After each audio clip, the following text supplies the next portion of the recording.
अस्सलाम वालेकुम। एक खुसूसी ब्लॉग के साथ जहांगीर खटक आपकी खिदमत में हाजिर है। नाज़रीन, जो जो अमेरिका और चीन के दरमियान तजारती जंग बढ़ रही है, शिद्दत इख्तियार कर रही है, उसी तरह दुनिया में भी मुख्तलिफ ममालिक में तशवीश बढ़ रही है, जिसके दो बड़े अहम एंगल्स हैं। एक ये कि इन ममालिक का अमेरिका के साथ ताल्लुक की तरफ जा रहा है, और दूसरा ये कि इन ममालिक का चीन के साथ ताल्लुक की तरफ जा रहा है। और ये इसका ताल्लुक बरह रास्त पाकिस्तान के हवाले से मैं कर रहा हूँ। और साथ ही पाकिस्तान और अफगानिस्तान के दरमियान भी मामलात में कुछ पेशरफ्त हुई है, उस पर भी थोड़ी बात करना चाहेंगे। और इस सिलसिले में आज हमारे साथ इस गुफ्तगू में शामिल हैं जनाब इम्तियाज गुल साहब। किसी तारुफ के मोहताज नहीं है। बहुत बड़े तज्ज़िया निगार हैं, मुसन्निफ़ मुहक्किक हैं। इम्तियाज साहब, thank you for joining us in the show. जी जी जहांगीर साहब, बहुत बहुत शुक्रिया। आप उम्मीद है आप खैरियत से हैं। जी बिल्कुल, बहुत शुक्रिया कि आप इस शो में आए। सर, ये फरमाइए कि आपने अपने हालिया व्लॉग में चीन के हवाले से कुछ बातें की हैं कि चाइना और पाकिस्तान के ताल्लुकात के हवाले से, चूंकि जो तनाजुर मैंने आपको पेश किया कि अमेरिका और चीन के दरमियान जो तजारती जंग में शिद्दत आ रही है, और फिर उसके बाद हालिया दिनों में पाकिस्तान ने जिस तरीके से अमेरिका को एंगेज करने की कोशिश की है, तो आपकी जो बातें थी उनसे कुछ इस तरह से जाहिर हो रहा था कि शायद चाइना में कुछ बेचैनी है। एतराज तो नहीं है, लेकिन शायद बेचैनी जरूर है। तो आप क्या कहते हैं, मूड कैसा है चाइनीज का? देखिए, चीनी कौम बड़ी सब्रनाक है, बड़ी कैलकुलेटेड है, एतदाल पसंद हैं। मनफी अल्फाज वो बहुत कम इस्तेमाल करते हैं। इश्तिहारों में, सिंबलिज्म में वो ज़्यादा बात करते हैं। जैसे कल हमारी चीन के सफ़ीर के साथ मुलाकात हुई, तो उन्होंने एक पुरानी चीनी कहावत सुनाई। जब बात हो रही जी। थी कि डोनाल्ड ट्रंप ने किस तरह चीन के ऊपर एक 245% ड्यूटी लगा दी है, यानी चीनी मसनूआत पे जो अमेरिका पहुंच रही हैं, तो उन्होंने कहा कि हम इस जंग में नहीं पड़ेंगे, हम्म। इसलिए कि ये जंग किसी के फायदे में नहीं है। साथ में एक कहावत उन्होंने सुनाई कि अगर आप चीते की भूख मिटाने के लिए अपने जिस्म की बोटी काट के उसको खिलाएंगे, चीता फिर भी खुश नहीं होगा, वो और मांगेगा, और उसमें आपका अपना नुकसान ज्यादा है। लिहाजा हम इस किस्म की बचगाना आ, खेल का हिस्सा नहीं बनेंगे, ना ही हम ब्लैकमेल होंगे। यानी अब हम जब चीन के सफीर से बात कर रहे थे, तो उसमें आपको ना एक बहुत नेशनलिज्म, हुब्बुल वतनी, एतमाद नजर आता है कि किस तरह वो कौम जो कि 1954 में भी अमेरिका की जंग का शिकार हुई, जब शुमाली और जनूबी कोरिया के दरमियान जंग थी। और आज इस हवाले से भी उन्होंने कहा कि उस वक्त चेयरमैन माओ जेतुंग ने कहा कि अगरचे हम गरीब लोग हैं, लेकिन हम आखिरी दम तक लड़ेंगे। ये 1954 में चेयरमैन माओ जेतुंग ने स्टेटमेंट दिया था। कल सफीर साहब ने वो बात दोबारा याद दिलाई और कहा कि वो तो 1954 की बात है, हम गुर्बत में थे। आज हम तो कह, अगर हमारा सफीर होता तो कहता कि माशाल्लाह। लेकिन जाहिर है, ये लोग हकायक की बुनियाद पे बात करते हैं, अल्हम्दुलिल्लाह माशाल्लाह के जारगन में नहीं करते। उनका कि आज का चीन मुख्तलिफ है।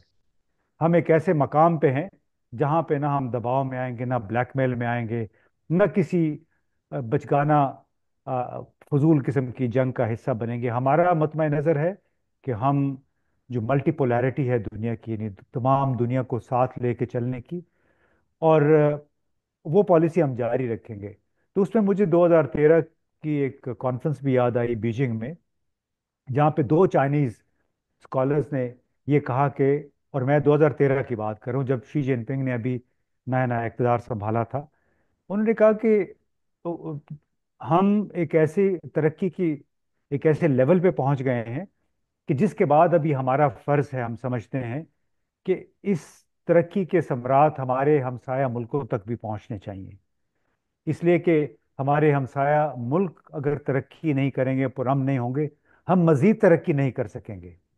यानी आप हिकमत को देखिए कि ये चीन की सफीर ने तो कल ये बात की हमारे सामने, और ये मैं 2013 12 साल पहले की बात कर रहा हूँ। तो आपके सवाल का मैं मुख्तसर अब ये जवाब दे देता हूँ कि चीन इस वक्त बहुत पुरएतमाद है, अ, अपने अंदरूनी तौर पे बहुत मुस्तहकम है। उन्होंने सिस्टम्स ऐसे बनाए हुए हैं, और उसकी वजह से उसका ये ख्याल है कि बजाय इसके कि हम अमेरिका पे तवज्जो दें, उसका जवाब देते रहें, हम बाकी दुनिया के साथ रवाबित क्यों ना बढ़ाएं। फिर उन्होंने ये भी कहा कि जो आसियान एक तंजीम है, साउथ ईस्ट एशियन कंट्रीज की एसोसिएशन जो है, कि हमारा तो सबसे बड़ा ट्रेडिंग पार्टनर वो है। दूसरे नंबर पे ट्रेडिंग पार्टनर हमारा यूरोप है। अमेरिका तो तीसरे नंबर पे आता है। तो हम क्यों तीसरे नंबर के पार्टनर की खातिर अपनी मईशत को नुकसान पहुंचाएं। तो ये बड़ा जबरदस्त एक फलसफे वाली बिल्कुल। बात उन्होंने की है। तो बिल्कुल। अ, आप कुछ ये पूछना चाहते हैं? मैं ये कि यही आपका जो ये नुक्ता था कि वो मल्टीलेटरलिज्म जो है वो दिखा भी रहे हैं, क्योंकि जो ही अमेरिका और चीन के दरमियान ये तिजारती जंग में शिद्दत आई, तो पहला काम जो शी जिनपिंग ने किया वो वियतनाम और कंबोडिया और मलेशिया के दौरे पर निकल पड़े। और वहां पर जाकर उन्होंने बात की एशियन फैमिली की, कि एशिया जो है ये एक फैमिली की तरह है और हम आपस में मिल बैठ कर आपस में कारोबार बढ़ाकर एक दूसरे को फायदा पहुंचा सकते हैं। जो मैं फिर तो दोबारा यही जो अमेरिका और चीन की तिजारती जंग है, और पाकिस्तान को मैं देखना चाहता हूं कि पाकिस्तान चाइनीज के पर्सपेक्टिव से कहाँ खड़ा है। क्या पाकिस्तान पर चीन और अमेरिका की तिजारती जंग का किसी भी किस्म का असर पड़ सकता है? पाकिस्तान मेरा ख्याल है बहुत सारे फूल प्रूफ हो चुका है बहुत सारे मामलात में। सही। क्योंकि दुनिया कहाँ से कहाँ जा रही है। और हम जो हैं तो अभी तक चले मैं बात कर देता हूँ, इस बात में फंसे हुए हैं कि अ, ये रियासत मदीना थी या रियासत तैयबा थी। बेशक। मैं बहुत बतौर पाकिस्तानी बहुत कर्ब में हूँ इस वक्त कि हमारे वो तारीखी इस्तिआरे और तारीखी रेफरेंसेस ही नहीं ख़त्म हो पा रहे हैं, जबकि दुनिया बहुत आगे बढ़ गई है। और जो आपने शुरू में भी बात की थी, इसमें भी, इस सवाल में भी शायद आपने पूछा कि पाकिस्तान पे क्या असर पड़ेगा। पाकिस्तान की कुल तिजारत अमेरिका के साथ कोई 5 अरब डॉलर की है, 5 साढ़े 5 अरब डॉलर की। और मतलब हमारी बरामदात जो हैं, जी हाँ, और बिल्कुल, जो कुल हम हमारी भेजते हैं। बरामदात कोई 25 30 35 अरब डॉलर के दरमियान है। तो कोई इतना बहुत बड़ा फैक्टर भी नहीं है। लेकिन तशवीश अलबत्ता मुझे लगता है चीन को ये है कि अमेरिका को खुश करने के लिए वो प्रोसेस जो कि जनरल बाजवा ने शुरू किया था 2019 में, 2019-20 में, वो प्रोसेस अब और शिद्दत से आगे बढ़ रहा है। तो चीन को ये तशवीश है कि अगर पाकिस्तान अमेरिका के साथ इस अंदाज में ताल्लुकात बढ़ाए कि उसका बराह रास्त असर पाक चीन ताल्लुकात पे पड़ जाए, तो वो जाहिर है हमारे लिए अनकंफर्टेबल होगा। ये कहा नहीं उन्होंने, लेकिन बातों से ये अंदाज़ा होता है कि बहुत बात हो रही है मिनरल इन्वेस्टमेंट की, अमेरिका से पेट्रोलियम मसनूआत की दरामद की, सोयाबीन की दरामद की। तो उन्होंने कहा कि आप बेशक करें, एक आज़ाद, दोनों आज़ाद मुल्क हैं। लेकिन हमारे आपको मालूम है ना क्या, चीन ने पाकिस्तान की बहुत सारी बरामदात पे ज़ीरो टैरिफ रखा हुआ है, बिल्कुल। जिसकी वजह से पाकिस्तान की बरामदात चीन को बढ़ाने में कई 2 3 अरब डॉलर तक पहुंच गई थी। आ, और हमारे कुछ लोग कल भी वो कह रहे थे, जो हमारी मुख्तसर से नशिस्त हुई, मुझे ये भी हैरानी होती है कि हमारे लोग अभी तक इसमें फंसे हुए कि चीन हमें और दे, चीन हमें और क्या दे सकता है। और ये कि चीन का तो पहले ही हमारा तो पहले ही चीन के साथ तिजारती खसारा है। ओ भाई, हम पैदा क्या करते हैं कि हमारा खसारा ना हो? अमेरिका जैसे मुल्क का चीन के साथ खसारा है, यूरोपीय यूनियन का चीन के साथ खसारा है, बेशक। जितने सनती ममालिक हैं। तो उसमें पाकिस्तान की क्या हैसियत है? पाकिस्तान पैदा क्या करता है? पाकिस्तान ये जरी मसनूआत हैं। और इसमें तो आप इसका मुकाबला आप टेक्नोलॉजीज के साथ तो नहीं कर सकते। नहीं। यानी टेक्नोलॉजी तो बहुत ज़्यादा महंगी होती है। आप उनसे मांगते हैं पावर प्लांट्स, आप उनसे इलेक्ट्रिक व्हीकल्स हम मंगवा रहे हैं, यहाँ पे असेंबल भी हो रही हैं। उसके बदले एक इलेक्ट्रिक व्हीकल के बदले कितने 100 टन जो है तो अनाज हम एक्सपोर्ट कर सकते हैं, लेकिन मुवाजना उसका कोई नहीं है। तो इसलिए जो लोग ये बात बार बार करते हैं कि जी हमारा चीन के साथ तिजारती खसारा है, उनको खसारा कम करने की कोशिश करनी चाहिए। तो मेरे तो ख्याल है कि बुनियादी तौर पर वही कहना चाह रहे हैं कि चीन हमें मजीद खैरात दे। यानी अनफॉर्चुनेटली बिल्कुल यही रियलिटी है। जी रियलिटी जी यही तो है कि हम लोग जो बेसिकली हम लोग हमेशा के लिए वो इजी मनी की नजर उसमें होते हैं। आपकी बात दुरुस्त है कि चाइना ने मेरा ख्याल है 360 आइटम्स थे या इससे ज्यादा थे कि जिन पर उन्होंने जीरो टैरिफ लगाया था। अगर पाकिस्तान वो चीज़ें एक्सपोर्ट नहीं कर सकता है, जिस तरह आपने फरमाया कि पाकिस्तान वो पैदा क्या कर रहा है, पाकिस्तान की अपनी इंडस्ट्री बंद हो रही है, हम लोगों ने अपनी बिजनेस एनवायरनमेंट जो है वो इतनी ख़राब की हुई है कि कारखाने पाकिस्तान से निकल रहे हैं, तो प्रोडक्शन जाहिर है कि उस पर असर तो होगा। हमारी लार्ज स्केल प्रोडक्शन नीचे जा रही है, हमारा स्मॉल एंड मीडियम जो वो इंडस्ट्री है, साइज इंडस्ट्री है, वो काफ़ी ज़्यादा मुश्किल में है। लेकिन इस पूरी सूरत हाल में पाकिस्तान अपने आप को as a mineral power, rare earth mineral power के तौर पर पेश कर रहा है। और रेयर अर्थ मिनरल पावर जो है ये एक ऐसा मुअम्मा है कि जिस तरह पहले अगर आपको याद हो को कहते हैं कि इंडियन ओशन में बहुत ज्यादा तेल निकल आया है, पाकिस्तान जो है वो पैसों में वो क्या कहता है नहाएगा, और वो पता लगा कि वो तो तेल था ही नहीं। फिर अभी कहानी डाली जा रही है कि जी रेयर अर्थ मिनरल्स हैं, दुनिया में 17 किस्म के रेयर अर्थ मिनरल्स हैं, उनमें से 12 किस्म के पाकिस्तान में पाए जाते हैं। बेशक पाए जाते हैं, लेकिन सवाल यह है कि क्या पाकिस्तान अगर वेस्टर्न स्पेशली अमेरिका को ये स्पेस देता है, जबकि इस वक्त 90% जो रेयर अर्थ मिनरल्स प्रोसेस होते हैं वो चीन में होते हैं, तो क्या चीन को ये बात काबिल कबूल होगी कि पाकिस्तान ने ये चाइना को क्यों ऑफर नहीं किए? क्यों ये इतनी ज्यादा यानी वो क्या कहते हैं बड़े शौक से बाहर से इन्वेस्टमेंट ला रहे हैं? उसमें आने में कोई बुराई नहीं है, लेकिन मैं कह रहा हूँ कि क्या इस पर भी उनके यहाँ बेचैनी है, क्योंकि रेयर अर्थ मिनरल्स तो मौजूद हैं। एक्सट्रैक्शन बहुत बड़ा मसला है, क्योंकि जिन इलाकों में है वहां पर तो आम लोग जा भी नहीं सकते। बिल्कुल, ऐसे सबसे बड़ा मसला तो हमारा सिक्योरिटी का है ना जी, कि जहाँ जहाँ पे ये धातें पाई जाती हैं, अ, चाहे वो बलूचिस्तान है चाहे खैबर पख्तूनख्वा है, वो अभी तक एक लिहाज से जंग का शिकार है। मतलब सरहद बिल्कुल। खैबर पख्तूनख्वा के सरहदी इलाके जो नए अजला हैं भारत अफगानिस्तान से जिनकी सरहद मिलती है, इस तरह बलूचिस्तान में तो बलोच सारा इलाका जो है वो सरापा एहतजाज है।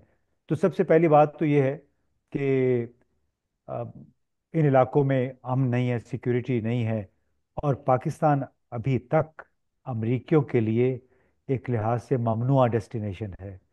हमारी मेरा ख्याल है 4 लेवल की ट्रेवल बिल्कुल। एडवाइजरी है अभी तक, जिसका ये बिल्कुल। मतलब है कि अमरीकियों को आप, हुकूमत कहती है कि आप पाकिस्तान ना जाएं। इस्लामाबाद तो चले दूर की बात, वो कहते हैं कि जो वो दूर की बात है फिर कि बलूचिस्तान या खैबर पख्तूनख्वा, वो तो इस्लामाबाद लाहौर आउट ऑफ आते बाउंड हुए है। इनको, जी इस्लामाबाद लाहौर इवन पेशावर जाने के लिए एनओसी लेना पड़ता है।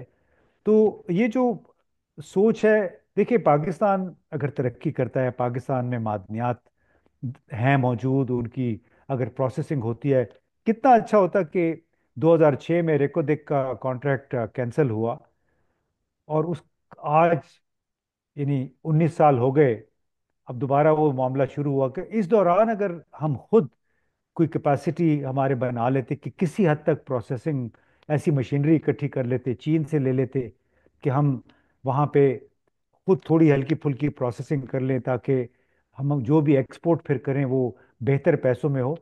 लेकिन हमारा तवीलुल मयाद फोकस ही नहीं है। हमारा ये है कि जी आज सब्जी उगी है वो भेज दें, यहाँ से मिट्टी, इसमें सोना है मिट्टी को बेच देते हैं, क्रोमाइट वो आप रॉ मतलब खाम धात की सूरत में भेज, जहाँ जितनी भी मिनरल्स हैं। तो क्रिटिकल ये है कि क्या पाकिस्तान में जो कहते हैं हम न्यूक्लियर पावर हैं, हमने फलां मिसाइल बना लिए, क्या हमने ये प्रोसेसिंग छोटी सी टेक्नोलॉजी। सलाहियत हासिल अगर नहीं की, तो जहांगीर फिर वही हशर होगा जो इक्वाडोर का हुआ, वेनेजुएला का हुआ, चिली का हुआ, बहुत सारे अफ्रीकी, लाइबेरिया में आपको मालूम है कि उसकी डायमंड्स की, डायमंड्स। हीरो की कानें हैं, बिल्कुल। वहां से सोना भी निकलता है। लेकिन दुनिया का गरीब तरीन मुल्क लाइबेरिया है, बेशक। मोनरोविया है, जनूबी अफ्रीका आपको पता है, बड़ी कीमती धातें थी वहाँ पे, सोना था, डायमंड्स थे, वो आज भी गरीब का गरीब है। तो ये सबक सीखने वाला जो है कि आप जब तक अपने यहाँ कैपेसिटी नहीं बढ़ाएंगे, जब तक ट्रांसफर ऑफ टेक्नोलॉजी नहीं करेंगे, जब तक कट ऑफ नहीं रखेंगे कि ठीक है 5 साल आप एक्सट्रैक्शन कर लें, 5 साल के बाद प्रोसेसिंग यहाँ पे होगी। इंडिया ने इस मामले में बहुत अच्छा काम किया हुआ है, उन्होंने हर काम में ट्रांसफर ऑफ टेक्नोलॉजी हर रखा काम हुआ है में बेशक। हमारे। तो इसीलिए मैंने वो किसी को मैं कह रहा था कि sell sell the mineral but don't sell the soil. वाह। यानी कि, बिल्कुल। है ना, कि आप बिल्कुल। वो कैपेसिटी पैदा करें तो बड़ी खुशी होगी मुझे। पाकिस्तान तरक्की करे, पाकिस्तान की धातों के जरिए, कीमती धातों के जरिए हम जरिए मुबादला कमाएं। लेकिन अगर आपने सिर्फ मिट्टी ही बेचनी है, तो मिट्टी बेचने के लिए तो आप अगर ज़रा से अमन अमान के हालात बेहतर हो जाएं, ओपन टेंडर कर दें, तो 50,000 वो लोग आ एक्सटेंशन। जाएंगे मिट्टी खरीदने के लिए। बेशक बेशक। अब टाइम थोड़ा कम रह गया है, इम्तियाज भाई, मैं थोड़ा देर अफगानिस्तान की तरफ जाना चाहता हूँ, क्योंकि आप हालिया दिनों में अफगानिस्तान का सफर करके आए हैं। और पाकिस्तान और अफगानिस्तान के ताल्लुकात जो हैं वो काफ़ी ज़्यादा मुश्किल दौर से गुजर रहे हैं। यानी चाइना और पाकिस्तान तो चले फिर भी मैनेज कर लेंगे, लेकिन पाकिस्तान और अफगानिस्तान का ताल्लुक वो है जो कि बड़ा क्रिटिकल है, सिक्योरिटी पॉइंट ऑफ व्यू से भी और पॉलिटिकली भी, और फिर हमारे आपस में कल्चरल ताल्लुकात सदियों पुराने। इस पूरी सूरत हाल में इस वक्त जो बनी हुई है, यानी we have border issues, we have terrorism issues, trade का मामला बिगड़ा हुआ है, पीपल टू पीपल ताल्लुक जो है वो मजीद बिगड़ गया है, काफ़ी नफरतें बढ़ रही हैं जिस तरीके से हम अफगान मुहाजिरीन को निकाल रहे हैं। ये तमाम मामलात से आप जब वहां गए, यानी आपने वहां पर क्या देखा कि पाकिस्तान और अफगानिस्तान का के ताल्लुकात, क्योंकि वहां पर आपके ऑफिशियल से भी मुलाकातें हुई, आपको क्या लग रहा है कि ताल्लुकात किस तरफ जा रहे हैं और हमारे, यानी what is missing in it? देखिए जहांगीर, मैं तो मुझे ये लगता है कि हम आप इस दुनिया से गुजर जाएंगे, और अफगानिस्तान पाकिस्तान के जो बुनियादी मसाइल हैं वो वहीं के वहीं खड़े रहेंगे। उसमें मुझे कोई तब्दीली होती नज़र नहीं आ रही है। और उसकी बुनियादी वजह हमारी कोतांदेशी है, हमारी शॉर्ट टर्म पॉलिसीज़ हैं। चीनियों की तरह हम 100 साल का नहीं सोचते हैं, बल्कि 10 दिन का सोचते हैं, 10 हफ्तों का सोचते हैं। और चूंकि कोतांदेशी की पॉलिसी है, लिहाजा हम खुद ही अपने आप को कचौके लगाते रहते हैं। उसमें मैं नहीं कहता कि अफगानों की गलती नहीं है, अफगानों की बहुत सारी गलतियां हैं। वो आमतौर पे लोग कहते हैं बड़े नाशुक्रे लोग हैं। उसमें भी ठीक है, क्योंकि आपको भी पाकिस्तानी मिलते होंगे जो अफगानों के हवाले से कोई मुस्बत बात नहीं करते। मुझे बेशक। भी जहाँ जाता हूँ दुनिया भर में, कोई भी नहीं कहता कि हमें कोई एक ऐसा अफगान मिला हो जिसने पाकिस्तान के हवाले से अच्छी बात की हो। लेकिन हमें ये नहीं भूलना चाहिए कि वो एक मुआशरा है जो 40-45 साल से जंग से गुजर रहा है। और दो जंगें, बड़ी जंगें उसने जो देखी, उनका आगाज पाकिस्तान से हुआ। यानी बिल्कुल। पाकिस्तान लॉन्चिंग पैड था सोवियत यूनियन के खिलाफ जंग के लिए, और फिर दहशतगर्दी के खिलाफ जंग के लिए। तो दोनों मामलों में अफगान, वो अफगान जो कि पाकिस्तान में भी पैदा हुए, जो अफगानिस्तान में मौजूद रहे, कभी निकले नहीं, उनके नज़दीक उनका इमीडिएट फौरी दुश्मन पाकिस्तान है। क्योंकि वो समझते हैं कि तमाम जो बर्बादी हुई है अफगानिस्तान में, उसकी जिम्मेदारी पाकिस्तान की है। दोनों जंगें पाकिस्तान से शुरू हुई, चाहे वो अफगान मुजाहिदीन थे, चाहे अफगान तालिबान थे, अलकायदा, उसामा बिन लादेन, ये सारी बातें वो जोड़ते हैं पाकिस्तान के साथ।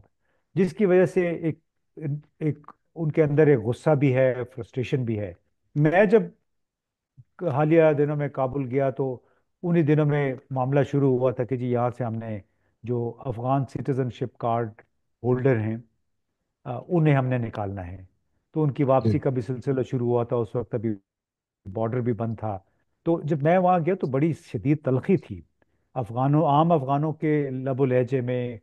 और जो हमारी गुफ्तगू हुई सरकारी सतह पे, वैसे तो आप बड़े दोस्ताना अंदाज वो मिलते हैं, लेकिन उनका बड़ा शदीद शिकवा था कि जो 8-9 लाख लोगों को जिनको आप निकालना चाहते हैं, वो जब यहाँ आएंगे तो क्या करेंगे? हमारी तो मईशत वैसे ही इस वक्त ख़राब है, हम कोशिश कर रहे हैं, लेकिन हमारे लिए एक इजाफी मसला है।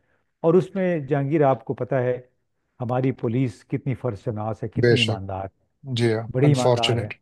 तो उसमें होता यह है कि जब ऊपर से एक पॉलिसी डिसीजन आता है, तो उस पे पुलिस वालों को एक नया ब्लैंक चेक मिल जाता है, बिल्कुल। पैसे बनाने का, हरासमेंट का, इंटिमिडेशन का। तो उसके जरिए जो मनफी स्टोरी बनती है, लोग भाई को बहन से अलहदा कर दिया, बीवी को मियाँ से अलहदा कर दिया, डिटेंशन सेंटर ले गए, 3 3 दिन डिटेंशन सेंटर में रखा, फिर उधर भेज दिया। तो आपने भले 40 साल हो गए, हमने बहुत ज़्यादा कुर्बानियाँ दी, बहुत ज़्यादा इनको अकोमोडेट किया, लेकिन ये हर रोज़ जो 8 10 15 मनफी कहानी जन्म लेती है वो, और आपको मालूम है, हम भी चूंकि हम खबरों से ताल्लुक है कि दुनिया में जो रहती है खबर जहनों में, वो मनफी खबर रहती है। बिल्कुल। तो आप 1,000 मुस्बत स्टोरी होती है, लेकिन अगर 5 कहानियां मनफी आ जाती हैं, आपके वो खिलाफ आती हैं, तो न्यूट्रलाइज कर दुनिया भर देते में हैं। गर्दिश वो करती हैं। बेशक। एक तो ये बात हुई। दूसरी बात ये कि हमारे पास कोई अप्रोच नहीं है, कोई यानी कोई तवीलुल मयाद सोच नहीं है। Sorry, मैं आपको ताज़ा तरीन मिसाल देता हूँ, इस पे मेरा ख्याल है हम ख़त्म भी कर सकते हैं। बेशक, जी हाँ। आजकल पाकिस्तान सुपर लीग हो रही है। जी जी। कुछ प्लेयर अभी सेरेना होटल में ठहरते हैं जब पिंडी में मैच होता है। जी जी। आप यकीन करें कि कल मैं हम एक तरफ से गए तो सेरेना होटल को जाने वाला रास्ता बंद था। हम फिर दूसरी तरफ गए, वो रास्ता बंद था। तीसरी तरफ गए, वो रास्ता बंद था। बगैर किसी ऐलान के आप सड़कों पे घूम रहे हैं। फिर हम घूम घुमा के कन्वेंशन सेंटर के पास से होके एक रास्ता था जो कि सेरेना होटल को जा रहा था। अब आप मुझे बताएं, एक ऐसा मुल्क जिसमें सिर्फ क्रिकेट मैच, और वो भी सुपर लीग है, कोई इंटरनेशनल मैच भी नहीं है। वैसे तो इंटरनेशनल मैच भी हो तो क्या उसके लिए आप सड़कें बंद कर देते हैं? नहीं नहीं। कितनी इनकन्वीनियंस पैदा होती है।